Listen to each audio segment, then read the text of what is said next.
Hello everyone, কেমন আছো সবাই? আশা করছি ভালো আছো। আজ জগন্নাথ দেবের রথযাত্রা, সেই উপলক্ষে সকলকে জানাচ্ছি রথযাত্রার অনেক অনেক শুভেচ্ছা এবং শুভকামনা। আমি বলি, রথের দিনের যে ভিডিওটা সেটা দিতে কিন্তু একটু লেট হয়ে গেল আমার। এই যে পাপা কিন্তু রেডি হয়ে বসেই ছিল, আমিও রেডি হয়ে গিয়েছি। এবার বেরিয়ে পড়ার পালা। ওর পাপাও রেডি, এই যে বেরিয়ে পড়েছি। দু এক ফোঁটা বৃষ্টি পড়ছিল, তো কিন্তু অসুবিধা নেই, বেরিয়ে পড়লাম আমরা। কিন্তু দুপুরের দিকে তো ঝমঝম করে এত বৃষ্টি হয়েছিল যে কি বলবো। এই যে রাস্তাঘাটের অবস্থা দেখে তোমরা বুঝতেই পারছো নিশ্চয়ই। মেলার কাছেই চলে এসেছি। এখন আমার চিন্তাই হচ্ছে যে মেলায় গিয়ে কি অবস্থা আমাদের হবে, কারণ যেহেতু এত বৃষ্টি হয়েছে। এখানে প্রসাদ দিচ্ছে, আর একটু আগেই না এখান থেকে একটা রথ গেল।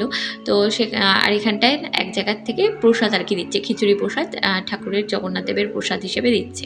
তো এই যে মেলায় ঢুকে গেছি, দেখো নিচের অবস্থা কীরকম, মানে পা দেওয়ার জায়গা নেই, চারিদিকে কাদা আর কাদা। তো চলে যখন এসেছি তখন তো একটু ঘুরে টুরে যাব। একটা মেলায় কত রকমের জিনিস বসে বলো। এই যে লোহার জিনিসের দোকান, কাঠের জিনিসের দোকান, বিভিন্ন রকম দোকান কিন্তু এখানে বসেছে। আর কিন্তু কোনোটাতেই ঠিকমতো যাওয়ার জো নেই, শুধুমাত্র এই কাদার জন্য। যাই হোক, এই যে দেখো এইদিকে বিভিন্ন রাইডগুলো রয়েছে, এই সাইডটায় বিভিন্ন রকম রাইডগুলো বসেছে। আচ্ছা, তোমরা এই যে নাগরদোলনা বলো, এই বড় বড় রাইডগুলোতে চড়তে কে কে ভালোবাসো আর কে কে ভয় পাও আমাকে বলো। আমি তো ভীষণ ভয় পাই, কোনো দিনও সাহস করে আমি চড়তে পারি না, সত্যি কথা বলতে।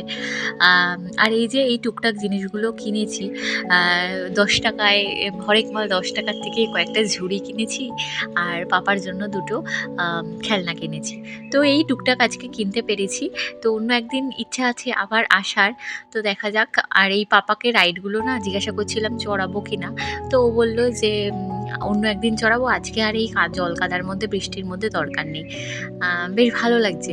আর আকাশটার ওয়েদারটাও এত সুন্দর লাগছে না, আকাশটা এমনভাবে সুন্দর হয়ে রয়েছে। তো যাই হোক, এদিকে একটু ঘোরাঘুরি করে চলে আসলাম ফুচকার দোকানে।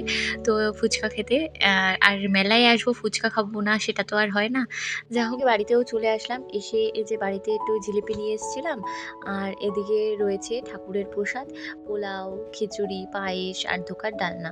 তো সেটাই এখন আমি খেয়ে নেব। ভীষণ টেস্টি হয়েছে, ভীষণ টেস্টি, মানে বলে বোঝাতে পারবো না, এত সুন্দর আম, হয়েছে আর কি খেতে। খুব ছোট্ট একটা ভ্লগ তোমাদের সাথে আজকে কিন্তু আমি শেয়ার করছি, আশা করছি ভালো লাগে। আজকের ভিডিওটাও তোমাদের ভালো লেগেছে, তো যদি ভালো লাগে অবশ্যই কিন্তু লাইক অ্যান্ড কমেন্ট, সাথে সাবস্ক্রাইব করে আমার পাশে থেকো। আর আবার সবাইকে জানিয়ে রাখছি শুভ রথযাত্রার অনেক অনেক শুভেচ্ছা।